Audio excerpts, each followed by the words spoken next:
Finding the routing number on the Wells Fargo application is very easy to do. Today I'm going to show you how to do it. First of all, open the Wells Fargo mobile application. Launch the Wells Fargo app on your mobile device. Log into your Wells Fargo account using your username and password. Look for a section that provides an overview of your accounts. This is typically the main dashboard or home screen.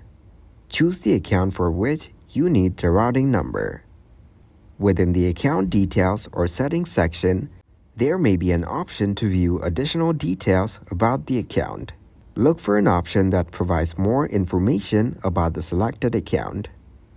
This section may include details such as the account number, balance, and routing number.